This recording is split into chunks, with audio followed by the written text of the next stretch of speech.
Olá pessoal, tudo bem? Eu sou Estevão Secato e começa agora mais um episódio do Virando a Mesa, hoje com o Dr. Morvan Meirelles Costa Júnior. Ele trabalha há 20 anos com direito tributário, se formou na USP, fez mestrado em Leiden, na Universidade de Leiden, na Holanda, e hoje vai nos contar um pouco aí dos casos que ele já participou de virada de mesa que envolveram aspectos fiscais. Morvan, muito obrigado pela sua presença. Tudo bem, Estevão? Obrigado pela oportunidade de estar aqui conversando com você. Pô, conta um pouco aí da sua história, então, já pra gente começar. Vamos lá. Então, eu fiz Direito, né? Me formei em 2002 lá na São Francisco, USP. Sempre me interessei em Direito Tributário. Eu cheguei até a atuar em societário também, quando era estagiário, mas depois eu, como advogado, sempre atuei em tributário. Um tributário que é focado em consultivo e litígio, né? Então, discussão judicial ou administrativa envolvendo matéria tributária, né? E na minha carreira, assim, nessa caminhada aí, eu sempre tive essas oportunidades de assessorar empresas que estavam em dificuldade, tinham que virar a mesa, né? E interessante que em 20 anos de experiência a gente passou por tudo, né? E se criou ali uma bastante ferramenta para ajudar o empresário que está nessa situação. Você fez mestrado fora do Brasil, na Holanda, né? Isso. É muito mais complexo o Brasil em termos fiscais? É totalmente diferente, na Holanda, particularmente, norte da Europa, né? Eles têm... É uma referência em direito tributário, né? Eles têm um direito tributário que é muito mais, assim, objetivo, menos legislação, menos matéria tributária na Constituição do país. Geralmente está mais focado em legislação, que a gente chama de legislação ordinária ou complementar, o que significa que acaba sendo mais simples, né? Muito menos leis, normas. Aqui no Brasil é realmente um pandemônio, né? Meus colegas, eu tenho ainda contato com bastante gente lá da Europa, e eles ficam abismados com o trabalho que eu faço aqui, né? Eu cheguei a trabalhar lá, eu trabalhei na PricewaterhouseCoopers de Luxemburgo por 2 anos, né? E o trabalho lá era assim, totalmente diferente do que eu faço aqui no Brasil, né? Então lá nosso trabalho era muito mais consultivo, a gente tinha uma linha direta com a autoridade fiscal, né? Inclusive, semanalmente você fazia o que a gente chamava de tax ruling. Você sentava com o chefe da administração fiscal lá do país, indicava lá que você pretendia fazer um planejamento fiscal para um cliente, para uma empresa, e eles validavam. E aquela validação era vinculante para o Estado. Então, se você seguisse o que você combinou naquele papel, lá naquele documento, que é o tax ruling, você não seria autuado, né? E é uma relação totalmente diferente. Aqui no Brasil, contribuintes e Receita Federal, principalmente, a relação é muito mais belicosa, né? Aquela relação que, para a Receita, o empresário, na verdade, está sempre buscando ilegalmente não pagar tributo. Então, essa é uma diferença brutal, né? Até um número interessante é o seguinte, fizeram um levantamento aqui no Brasil, a gente tem mais ou menos em discussão de matéria tributária, discussão administrativa e judicial, 75% do PIB do Brasil está sendo discutido, né? 75% do PIB. Para você ter uma ideia, a média de países da OCDE, né, Organização para a Cooperação e Desenvolvimento Econômico, esse percentual acho que é de 0,57% do PIB de cada país. Então, assim, a diferença é assim. Então, o que a gente faz aqui de ter muito contencioso, execução fiscal, mais de 6 milhões de execuções fiscais no Brasil, discussões judiciais, administrativas, é algo que não é realidade nos países, principalmente nos países desenvolvidos. Agora, a gente vê bastante empresa com problema fiscal e com passivos fiscais elevados. Você acha que isso é consequência da complexidade? Muitas vezes a pessoa não paga, os empresários não pagam, tem de tudo, tem má fé e tudo mais. Mas você acha que essa complexidade contribui para que tenha esse percentual tão alto? Com certeza. Hoje em dia, se for pegar as discussões, né, discussões judiciais e administrativas de matéria tributária, eu diria que assim, isso é um chute e não tem nenhum parâmetro ainda levantado, né? Mas deve ser mais de 90% é informalidade, ou seja, o que quer dizer informalidade? Ou inconformidade, né?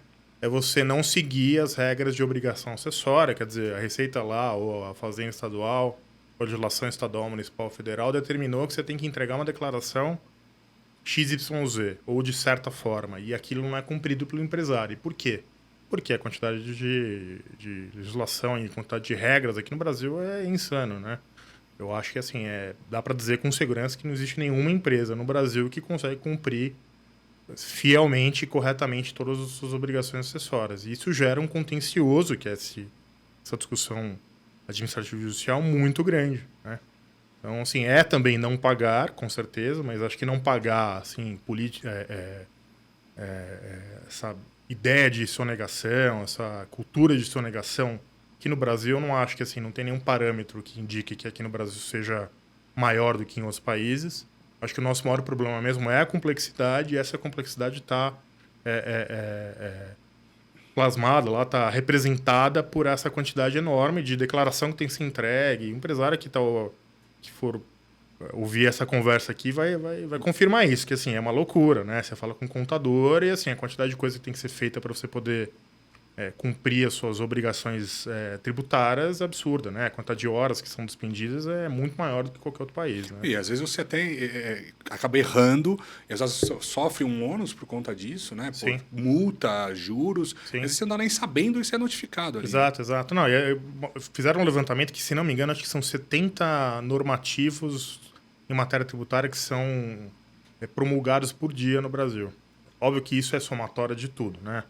Legislação municipal, federal, estadual e assim, de todos os tributos. Mas mesmo assim é uma coisa insana, né? Assim, 70 normativas por dia. por dia, vezes 365 dias, você faça a conta e você vai ver que é uma coisa de louco para conseguir acompanhar. Como né? é que se acompanha isso?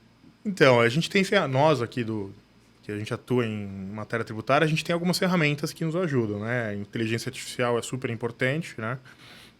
Tem alguns softwares que fazem um acompanhamento e você acaba fazendo um direcionamento por matérias que são mais interessantes para a sua atuação, né? Então, isso quer dizer o quê? E isso vale para os empresários, né? Eu atuo em indústria. Obviamente que você vai focar nos normativos que têm alguma relação com a sua atividade, né? O seu segmento específico, né? E já existem hoje em dia softwares, programas que fazem essa segregação de notícias, de compêndios e te mandam isso para você conseguir ali acompanhar. Mas mesmo assim, posso dizer que são bastantes horas por semana para poder acompanhar isso. E me fala uma coisa, quais são as ferramentas assim principais que no seu caso, né, como especialista em tributos, você usa nas empresas? Quer dizer, como planejamento ou até como economia de tributos? Né? Não é a evasão fiscal nem a elisão fiscal, é basicamente você se planejar para recolher menos. Sim. A gente acho que tem. Posso dividir que tem dois tipos de clientes que nos procuram, né? Tem um cliente que procura a gente que já está com problema, então ele já tem uma contingência identificada, contingência fiscal identificada, ou um passivo já materializado, né? Então é o débito que ele já tem, aquele débito que já virou uma inscrição em dívida, ele está sendo, eventualmente vai ser executado, ou ele já está sendo executado, né? E existe o cliente, o contribuinte, que ele ainda está assim, uma situação mais confortável, não tem tanta contingência, ou não tem contingência conhecida, né? Mas ele quer procurar o auxílio de um escritório para garantir que ele está pagando da melhor forma possível, que ele está cumprindo assim, razoavelmente as obrigações acessórias, né? Então, assim, o nosso trabalho tem essa divisão, né? No primeiro caso, que é o contribuinte cliente que já tem uma contingência no passivo, o trabalho é muito mais de diagnóstico, né? Arrumar a casa e estabelecer uma política de conformidade e governança, né? O cliente que quer fazer algo preventivamente, a gente faz um planejamento. Então, a gente entende a situação da empresa, né? Da empresa ou da pessoa, né? Entendido isso, estabelece um critério, um objetivo, né? Com análise ali de riscos e oportunidades, né? E faz um planejamento, né? Esse planejamento pode envolver, assim, as mais diferentes ferramentas possíveis, né? E você nessas empresas que você atua, a pauta ela é mais é mais federal, é mais estadual, é mais municipal? Quem que é mais difícil negociar? Como que essas entidades ali se relacionam? Acho que dá para a gente dividir assim o nível de preparo. É difícil falar isso assim abertamente, mas impressão como alguém que é o especialista que atua e representa os clientes, né? A impressão é que, em primeiro lugar, com certeza a Receita Federal é a autoridade fiscal mais preparada. Por quê? É questão de ter ferramenta mesmo, ferramenta desde informacional, que são a quantidade de declarações que você é obrigado a entregar para a Receita, né? E eles estão cruzando cada vez mais. Né? Eles conseguem cruzar, então assim, eles têm muita declaração que é justamente para garantir esse cruzamento, né? A base de dados da Receita é muito grande, né? Segundo lugar, são as ferramentas tecnológicas usadas, né? Então, a Receita tem supercomputador, eles têm... Pouca gente sabe, mas fiscalização da Receita Federal hoje em dia é mais de 98%, e isso é métrica da própria Receita Federal. Mais de 98% é eletronicamente feito, né? Então, na verdade, é algo que é cruzamento de dados, né? Big Data mesmo. Esse cruzamento eventualmente vai ser humanizado dependendo da situação, mas muita coisa é feita automatizadamente, né? Então, eles têm lá um computador que faz cruzamento. Então, por exemplo, um cliente fez uma compensação de um tributo, usou o programinha lá da Receita que chama Perdecomp, né? Esse programa, a boa parte da revisão do que é feito pelo contribuinte é feito automaticamente, né? Então, é um computador que vai cruzar e ele já tem umas métricas de algumas situações que pressupõem que houve erro na entrega da declaração. Ele automaticamente gera uma notificação. Essa notificação que o contribuinte recebe portanto, feita por um computador, né? Eventualmente vai ser humanizado se sair lá da métrica que a Receita Federal tem já mapeado, né? Então, assim, isso já mostra quanto eles têm de ferramenta e como é difícil você cumprir, você seguir conformidade que é determinada pela legislação. Então, a gente tem, de um lado, uma legislação que é muito complexa, tem muita regra. De outro, um programa que faz aquele cruzamento automaticamente. Então, assim, é muito difícil para o contribuinte, né, conseguir seguir. Tinha antes antigamente, né, tinha uma régua de corte, né? Acima de tanto eles pegam, quem fatura até tanto está mais tranquilo. Hoje em dia tem isso ou não? Continua tendo. Eles têm um problema, assim, obviamente que o que é feito automaticamente, cruzamento de dados, ele vai simplesmente cruzar, ponto final. Para fiscalização que eventualmente é humanizada, eles fazem uma segregação por valor, né? Então, dependendo do valor, muito possivelmente vai passar. Então, tem alguns yellow flags lá, tem algumas bandeiras amarelas que são os gatilhos que o sistema da Receita vai indicar lá que esse contribuinte tem que ser melhor fiscalizado, melhor acompanhado. Por exemplo, declaração de imposto de renda da pessoa física, né? Alteração de patrimônio, bens e direitos, lá, a ficha bens e direitos acima de R$1 milhão no mesmo exercício, provavelmente vai gerar uma fiscalização mais apurada da Receita. Então, vai passar lá no supercomputador e ele vai humanizar a fiscalização. Entendeu? Humanizar quer dizer, uma pessoa vai para o fiscal. Se não, antes vai ficar só no computador mesmo. O computador vai fazer o cruzamento, vai automatizar uma notificação e vai te indicar lá, você errou, por exemplo, mesmo exemplo da declaração de imposto de renda da pessoa física.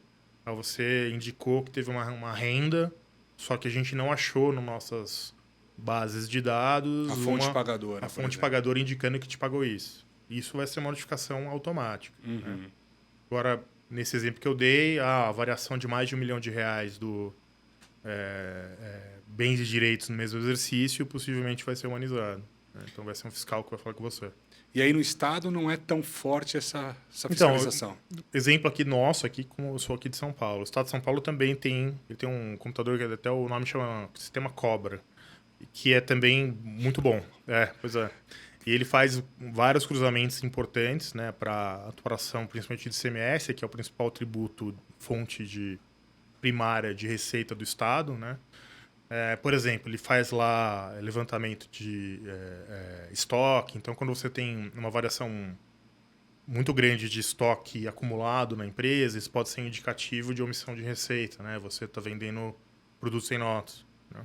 Então, ele é algo que vai chamar atenção e possivelmente vai ser direcionado para um agente fiscal de rendas, que é o nome do auditor fiscal no Estado de São Paulo, para eventualmente iniciar uma ação fiscal, uma fiscalização. E o municipal é mais tranquilo? Então, o municipal aqui na cidade de São Paulo também, eles têm também um certo preparo, né? Mas acho que assim, é um pouco mais rudimentar no sentido de ter menos ferramentas tecnológicas e muito mais atuação de auditor fiscal mesmo, né? E até porque, na verdade, assim, se eu for pensar, o universo de tributos de competência federal, estadual, municipal, ele é muito diferente, né? Então, assim, aqui no Brasil a gente tem uma legislação tributária que a tributação é muito concentrada na União, né? Então, a gente tem muito tributo federal, né? Tem alguns tributos estaduais e poucos os municipais, né? IPTU e ISS, né? Que são os principais. Então, assim, isso acaba medindo um pouco o tamanho do preparo, da quantidade de gente, dinheiro para poder arrecadar, né? Então, assim, é natural que menos dinheiro, menos tributos, menos necessidade de você ter uma estrutura muito grande para arrecadar. O município, depois o estado, depois o governo federal. E, em média, do PIB, mais ou menos quantos por cento são tributos? Você tem esse número mais ou menos de cabeça? A carga tributária do Brasil, mais ou menos. eu acho que é por volta de 32%, Então, né, hoje. 30%. É. Aí tem um cara lá, tem uma empresa, ele vai ter ali, da receita dele, entre 20% e 30% de tributos. Pô, se ele tem um EBITDA, um lucro líquido de 20 milhões, poderia ser 40 se não tivesse tributo. Então o cara está falando de metade do lucro dele. Ainda me impressionam como tem empresário que não vai atrás de fazer uma eficiência fiscal. Sim. Porque ele está falando de metade do lucro dele. Exato. Né? Então, assim, eu trabalho com reestruturação e virada de mesa. Assim, pô, a virada de mesa, um dos pilares deveria ser o fiscal. Né? E às vezes a gente fala, não, deixa para lá, vamos fazendo aqui o que o contador antigo vinha fazendo, ou o que o advogado antigo sugeriu, e não se adapta. Né? Você já... Isso que super acontece, e depois até o caso que eu vou contar aqui, que acho que é bem emblemático do que a gente atuou, uma virada de mesa, foi bem isso mesmo. Falta de especialização de quem estava atuando, um certo comodismo, zona de conforto, deixaram a situação piorar, a situação piorou num nível que foi necessário fazer alguma coisa, e isso é alguma coisa que deu a virada, né, que era necessária para a empresa. É muito comum isso que você está falando. Eu acho que assim, e para piorar ainda, até confirmando o que você está falando, a gente tem uma imposição de carga tributária que é desigual entre segmentos da economia, né?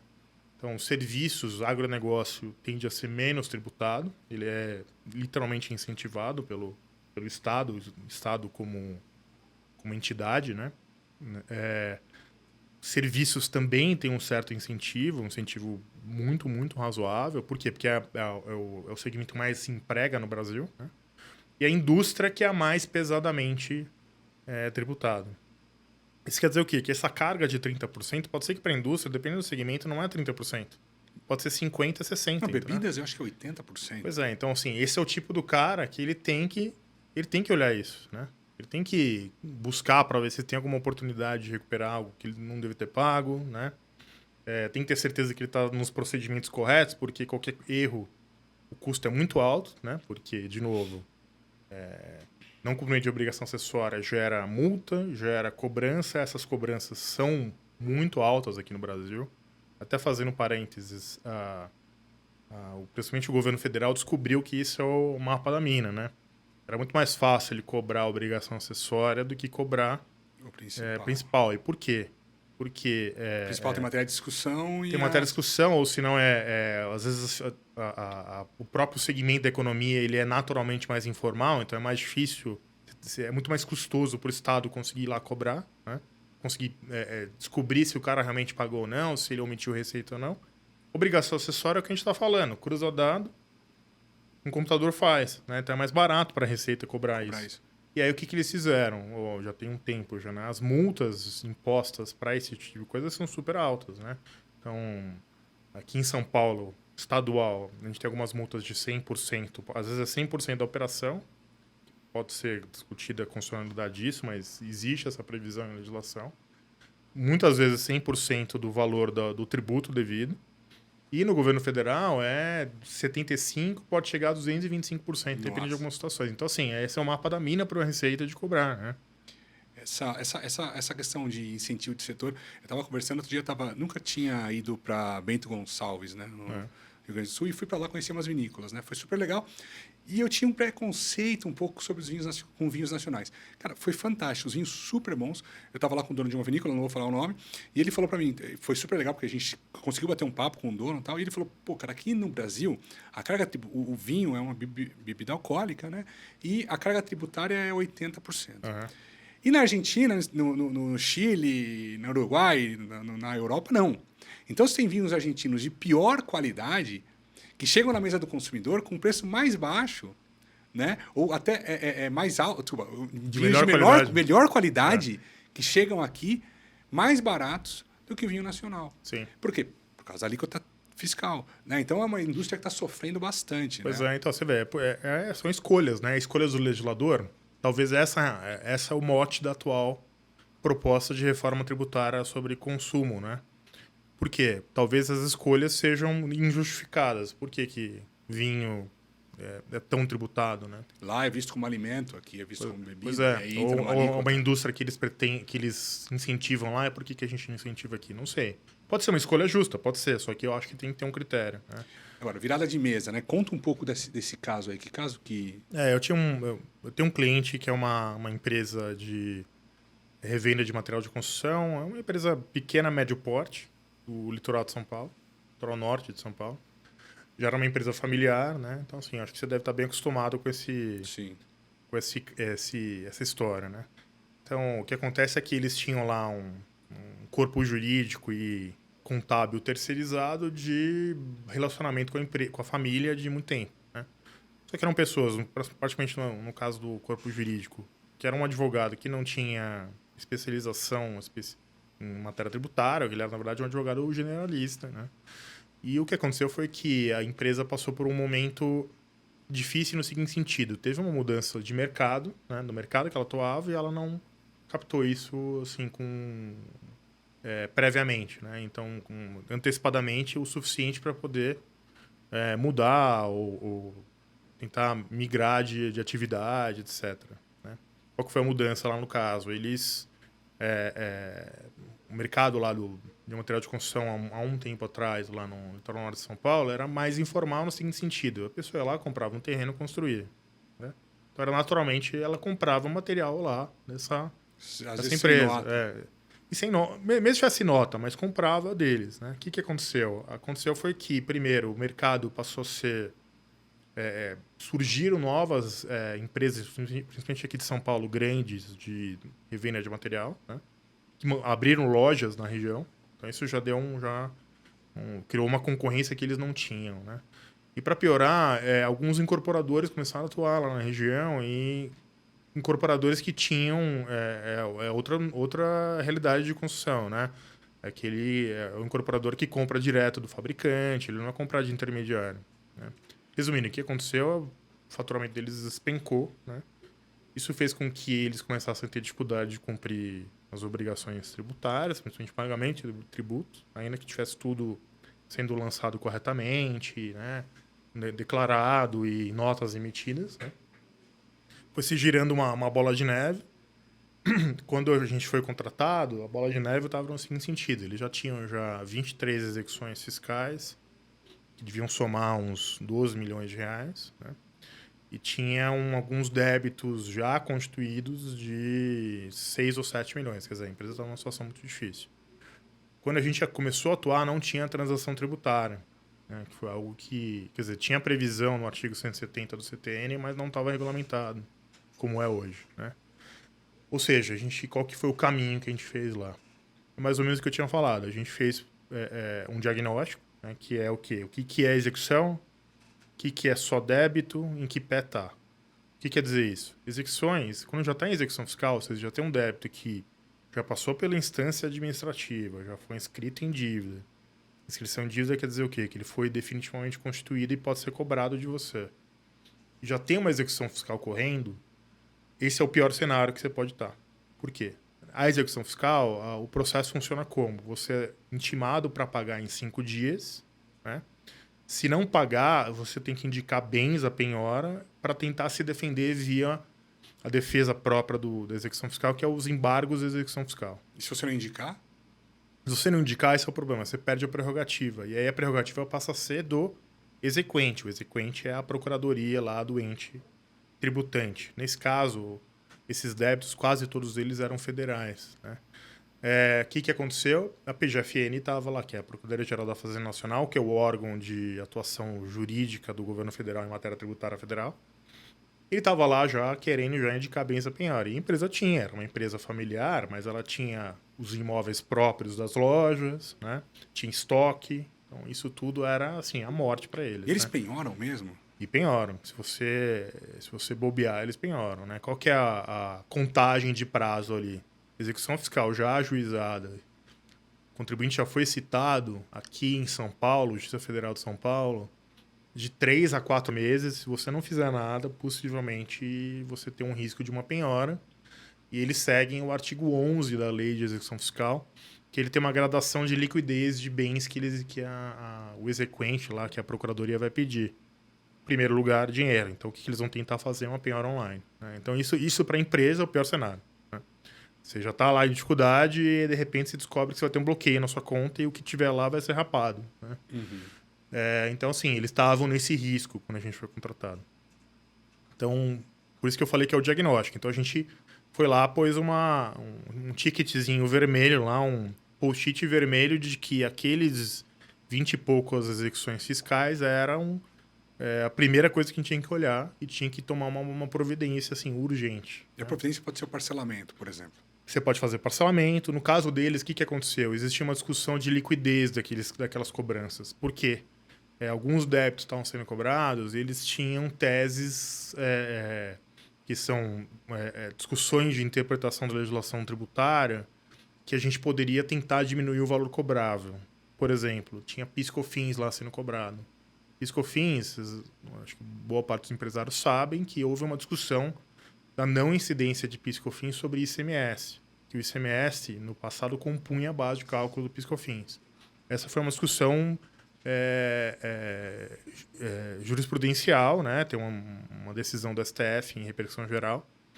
E o cliente não tinha feito essa discussão. Então, o que a gente fez? Na execução fiscal, a gente indicou, olha, eles estão cobrando PIS/COFINS, só que esse PIS/COFINS não poderia incidir sobre essa parcela que é o ICMS que eles tinham pago no período. Tentando né? reduzir a base de cobrança. E aí isso quer dizer o quê? Que eu estou indicando para o juiz que aquela cobrança é ilíquida. E isso já nos permite ganhar muito tempo. Então, primeiro, diminuir o valor do débito total.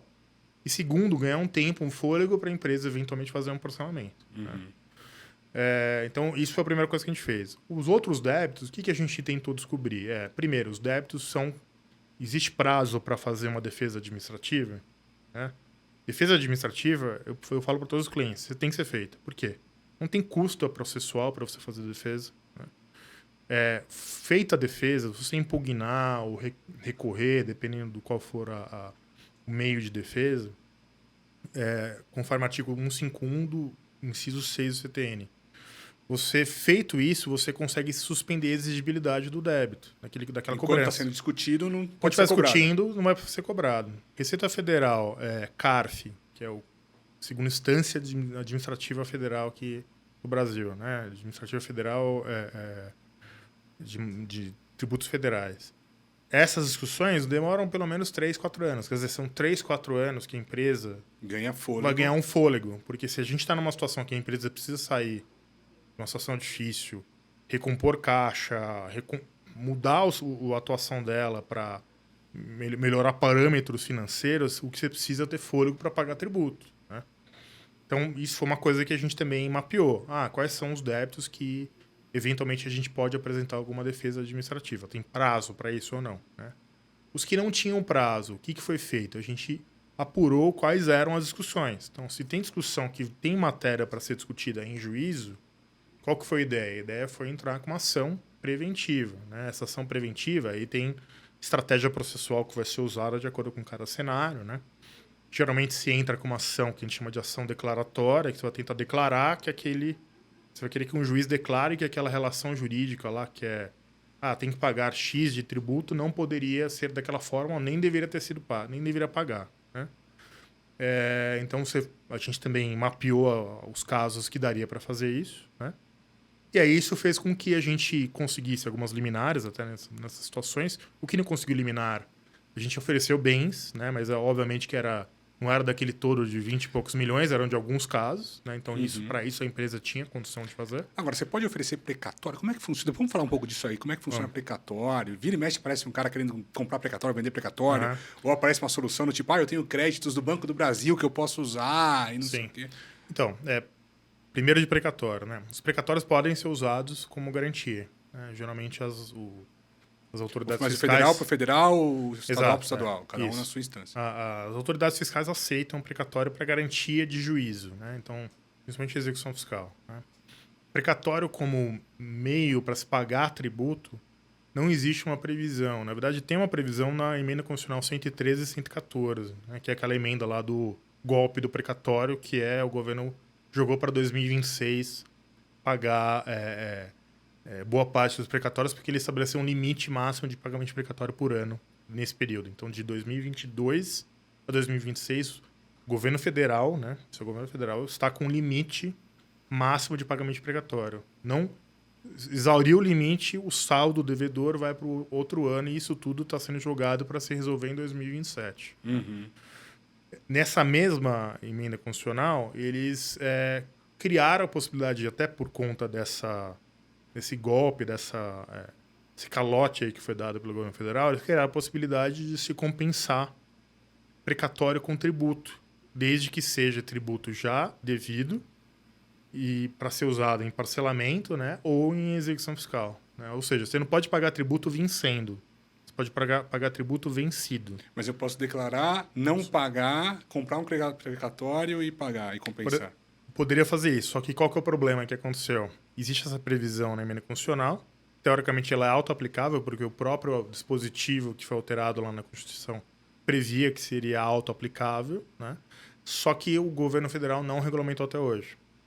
Então ninguém conseguiu usar ainda, porque ninguém consegue saber exatamente qual a liquidez daquele precatório que foi reconhecido, entendeu? Então esse é um primeiro problema. Para precatórios municipais e estaduais, o normal é sempre se demorar muito para ser pago, né? Pelos entes devedores, que são o Estado ou municípios, né? E nessa mesma emenda constitucional previu também a possibilidade da mesma coisa, de você poder compensar com débito declarado e não pago, ou parcelado, ou em execução fiscal. Só que dependendo de regulamentação estadual ou municipal. Que eu saiba, não teve nenhum estado ou município que regulamentou isso ainda, né? Então, assim, literalmente não aconteceu nada. Então foi feito isso, mas não se consegue usar em princípio, né? E é por isso que assim, o mercado que existe de precatório hoje em dia é ou a pessoa que compra contando que vai receber no futuro e aí paga com deságio do credor original, né? Ou que compra para usar como garantia, né? Principalmente nas transações tributárias hoje em dia tem sido aceito. Existe locação de garantia de precatório? Então, dá para fazer isso porque é uma forma de você oferecer como garantia numa execução, né? Então, seria parecido com seguro-garantia ou fiança bancária, né? Então, assim, existe esse mercado também, né?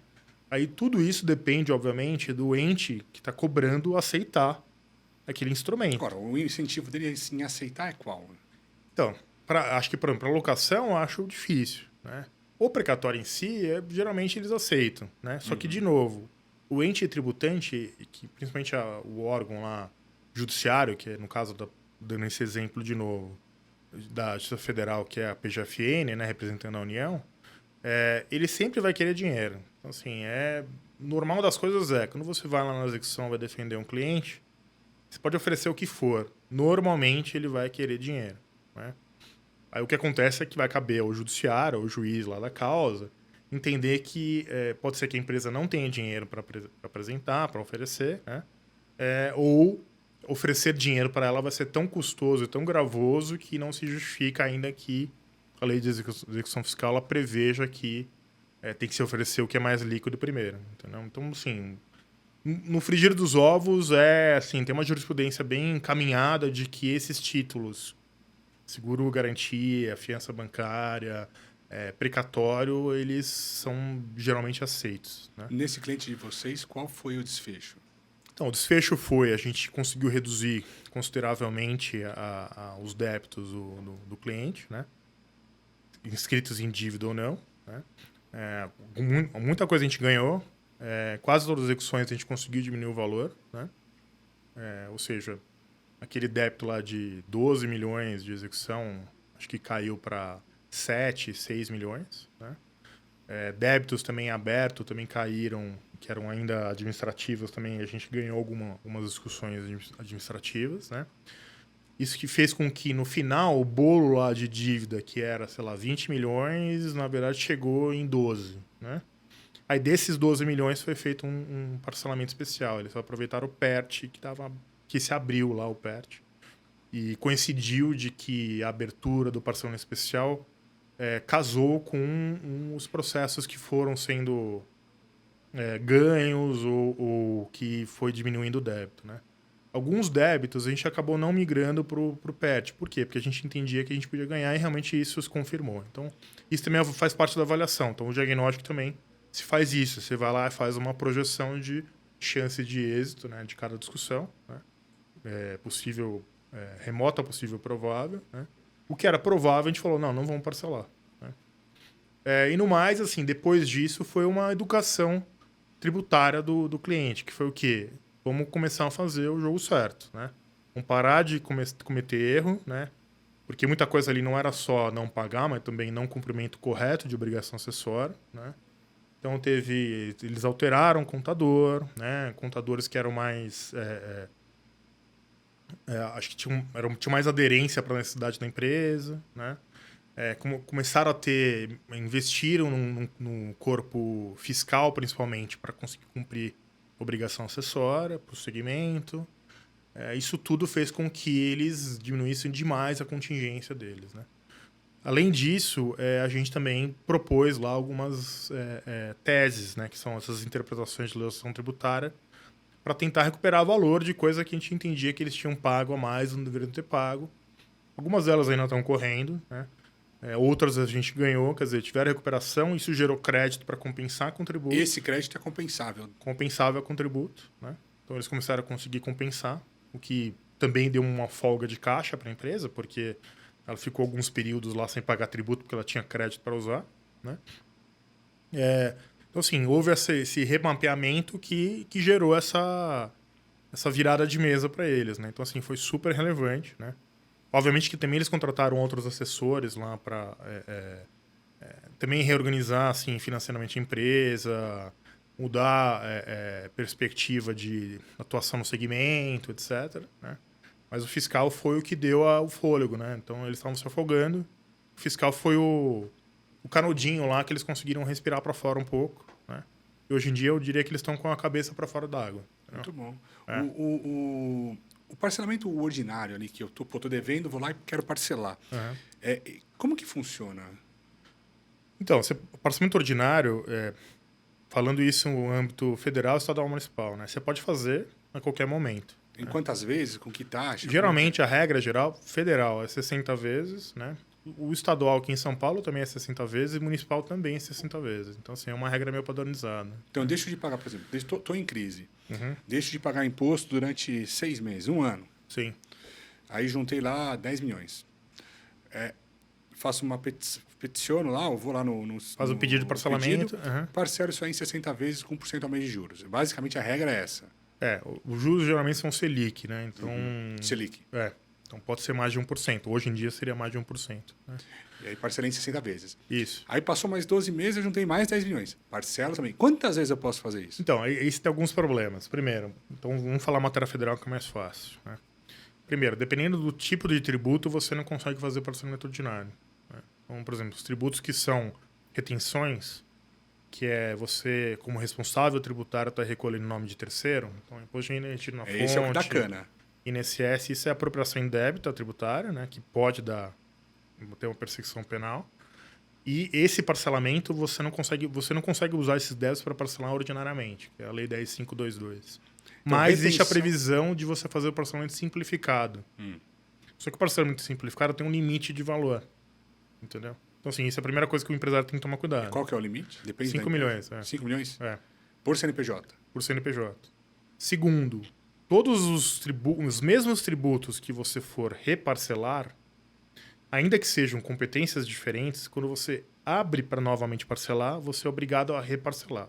E o reparcelamento na Receita Federal, a primeira vez você tem que pagar um pedágio de 10% do valor da dívida e na segunda vez 20%.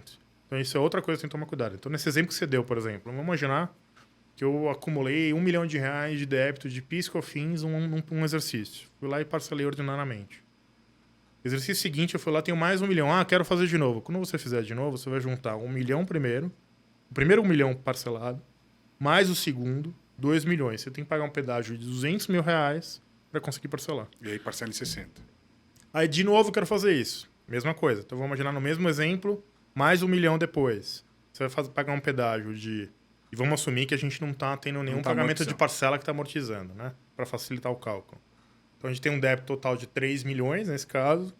Tem que pagar um pedágio de R$ 600 mil para depois poder parcelar a diferença em 60 vezes. E aí, na quarta vez, é 20%? 20% de novo. Então, 20, assim, 20, 20, é isso que toma cuidado, né? Então, assim, tem que ter critério. Por isso que eu digo que tem que ter o auxílio de alguém que saiba o que está fazendo. Basicamente é isso. Isso, né? No federal, estadual e municipal, mesma coisa, praticamente. Federal é assim, o estadual é parecido, o municipal é também. E todos eles têm reparcelamento. Mas aí, no municipal, no estadual, vai depender do tributo. Então, cada tributo vai ter uma regra diferente. E aí você não pagou. Suponha que você não tenha recursos para pagar. Inadimpliu. Vai para execução. Não é tão rápido. Na verdade, então, de novo, o federal que é mais fácil explicar. E até acho que é mais genérico, né? Exato. Né? No federal, o que acontece? A regra, de modo geral, quase todos os parcelamentos, tanto ordinário quanto simplificado, inclusive parcelamentos especiais, são não pagamento consecutivo de 3 parcelas, na verdade, não pagamento de 3 parcelas consecutivas ou alternadas no período de 1 ano, você é excluído do parcelamento. Uhum. Na exclusão do parcelamento, no federal, a Receita Federal, na verdade, a PGFN tem um prazo de 3 meses para inscrição em dívida naquele débito. Né? Que é o quê? Para constituir definitivamente o débito. Para poder cobrar o contribuinte. Só que eles te dão um prazo de 30 dias para pagamento. Então, na verdade, na prática, são 120 dias. O que está acontecendo hoje em dia? Por falta de braço, eles estão demorando para conseguir fazer as inscrições. Inclusive, para a transação, e a gente, inclusive, tem isso no escritório, eu tive que judicializar em mandado de segurança para determinar que fosse, para pedir para um juiz que se determinasse que fosse inscrito em dívida, para o cliente poder transacionar, porque só existe transação tributária regulamentada no Brasil de débitos inscritos em dívida, fora aqueles que estão sendo discutidos em contencioso tributário administrativo. Pois é, então assim, a gente, pra você ter uma ideia, tem que fazer isso, porque tem demorado para ser inscrito em dívida. Né? Então o prazo, na verdade, em princípio, de acordo com a legislação, é de 120 dias para a inscrição e só depois disso é executada. A execução ela tem que ser feita, o prazo prescricional de 5 anos. A PGFN tem feito isso entre 3 e 6 meses. Né? Então, por isso que eu falei que, assim, na verdade, o prazo é assim. Se você deixar de pagar um parcelamento, provavelmente em 4 meses você vai ser excluído, em 3 a 4 meses você vai ser executado. E aí você pode reparcelar. E aí tem mais aquele período que eu falei que é o risco de você ter uma penhora. Mas daí você pode tentar reparcelar. Pode tentar reparcelar. E vai ter o problema de pagar pedágio, etc. Mas. Né? Como é que funciona essa questão da CND? Venda de imóvel, venda de ativo, tem que ter CND. Então, se o vendedor ele tem que ter a CND. Se ele aderir a um parcelamento, ele consegue a CND, ele vende, depois ele para de pagar? Como é que é esse negócio? Quando você adere ao parcelamento, na verdade você não consegue uma CND, você consegue uma certidão positiva ou com efeito negativo. Mas para quem está comprando, está seguro. Está seguro. Né? Então, assim, a certidão ela é emitida, ela é um retrato daquele momento. Por isso que as certidões elas têm um prazo de validade. Né? Você consegue emitir uma certidão federal, por exemplo, ela tem uma validade de 6 meses. Né? Então, se emitir uma certidão agora, daqui 6 meses você tem que renovar. Se alguém quis te pedir isso. Né? Então, se você deixar de pagar, você provavelmente não vai conseguir renovar. Você está fazendo uma transação ali que você precisa vender um ativo de uma empresa, Sim. que tem um fisco ali executando, ou tem passivos fiscais, o empresário tira a CND e consegue vender o ativo sem problema, o comprador também não vai ter problema. Sim.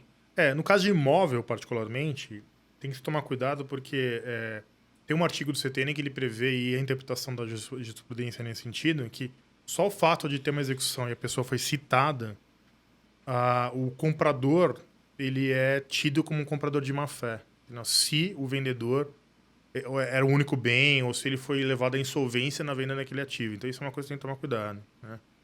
Você vai comprar um imóvel que esse imóvel é de alguém que tem uma execução fiscal, essa execução fiscal for um valor muito alto, o risco de você ser taxado como comprador de má-fé é uma presunção legal isso. E aí você teria que devolver o imóvel. Você está sujeito a uma nulidade. E que quer dizer o quê? Uma eventual execução fiscal que volte a correr, ou mesmo que tenha uma certidão num certo momento, mas depois a pessoa perca essa certidão porque aquela suspensão de exigibilidade foi levantada e agora a execução voltou a correr. O risco que você tem é daquele bem ser penhorado. E você não vai poder opor dizendo, não, mas eu comprei de boa fé. A PGFN, por exemplo, no federal vai dizer não, mas tem um artigo aqui, 178 CTN, que você não podia ter comprado, entendeu?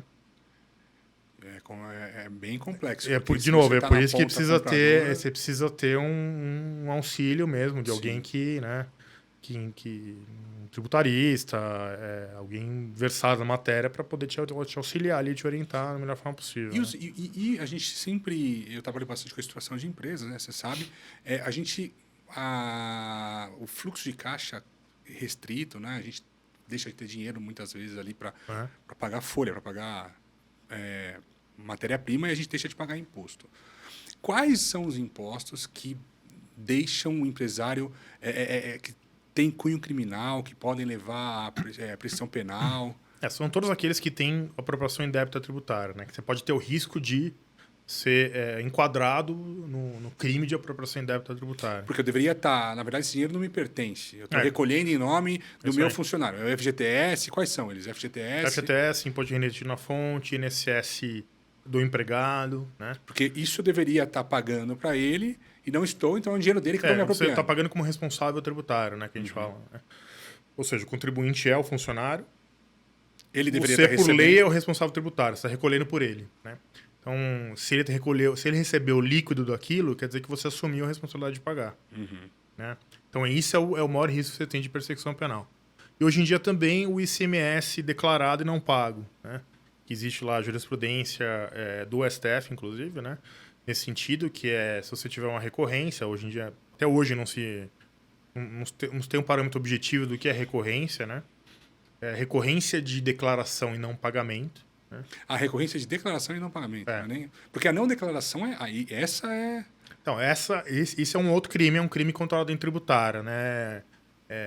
Que é sonegação fiscal, artigo 1º da Lei 8137. Qual é mais grave?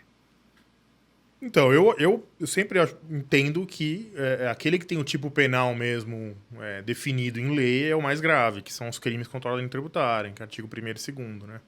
A única coisa que o crime contra a ordem tributária, ele tem duas situações importantes que têm que ser consideradas pelo contribuinte. Não é um incentivo a cometer o crime, mas que são o quê? O pagamento do tributo você extingue a punibilidade e o parcelamento do tributo devido você suspende a punibilidade. Suspende, quer dizer, se você parcelar e não pagar... Aí qual que é o risco aqui? É quando você comete algum outro crime de ordem tributária que conexamente tem um crime que não é de ordem tributária. Por exemplo, você trouxe uma mercadoria e não declarou do exterior não declarou corretamente. Né? Esse é um crime de descaminho. Né? Existe crime contra a ordem tributária também de sonegação, certo? Você não declarou corretamente e não pagou. Só que o descaminho não é um crime contra a ordem tributária. Então, o contribuinte pode ir lá pagar o tributo e se livrar do crime contra a ordem tributária, a sonegação, mas tem os caminhos para responder. Então, isso é algo que tem que tomar cuidado, entendeu? E essas ações são públicas. O próprio funcionário não pode ser... ele pode ir lá e denunciar e falar, olha, ele fez a retenção indevida... Sim, existe um caminho que é quase todos os órgãos, as autoridades fiscais, eles têm uma ouvidoria, né? A Receita Federal tem uma ouvidoria, né? Então, qualquer pessoa pode ir lá e denunciar uma infração fiscal. Né? Perfeito. Ô, Morvan, e para finalizar aqui, empresários que estão passando por dificuldade, tratamento fiscal, quais as recomendações você daria básicas? Assim? Recomendação básica é o que eu falei, eu acho que é muito importante, primeiro, não negligenciar, né, que é algo que você falou. Né, que... Pode ser metade do seu lucro, ou mais ainda. Exato. Então, assim, não acho que é algo que tem que se olhar. Né? Infelizmente, aqui no Brasil, tem uma inversão de valor de o que representa isso, né, comparativamente com outros lugares. Né? Então, se aqui se valoriza demais e a carga é tão alta e o sistema é tão complexo, você precisa ter alguém para te auxiliar. Né? Então, se a gente contrata um médico porque vai fazer uma cirurgia, você tem que contratar um advogado, tributarista, um auditor, um bom contador para te auxiliar nisso também. Né? Segundo lugar, eu acho que é muito importante esse tipo de diagnóstico que eu falei, né? fazer esse diagnóstico de situação. Que às vezes pode ser que você não tenha nada mesmo. Ou às vezes pode ser que você tenha aquele unconsidered needs. Você tem o problema e não sabe que tem. Então, por isso é importante contratar o especialista para dizer, olha, você tem um problema, você tem uma contingência que você não estava considerando. Né? Essa é a primeira coisa que a gente tem que fazer. E depois disso, acho que é investir em conformidade. Né? Que investir em conformidade é ter uma equipe que vai estar lá te auxiliando a, sempre dentro do possível, cumprir as obrigações em matéria tributária, né? E também buscar oportunidade, né? Então, eu acho que é algo que também é assim... eu fico muito surpreso que alguns clientes de até grande porte que não tem algumas discussões que não dá para entender porque ele não tem. Que eu falo para o cliente, você está deixando dinheiro na mesa. Literalmente é isso, né? E se está todo mundo discutindo, e se é uma discussão que tem muito precedente jurisprudencial, não tem por que você não discutir. Né? Sim. É o comodismo, muitas vezes. Eu acho que assim, comodismo, o time tá ganhando, as coisas estão indo bem, só que você não tá vendo o que você tá deixando, entendeu? Então, assim, de novo, não é só o empresário que tá em dificuldade, né?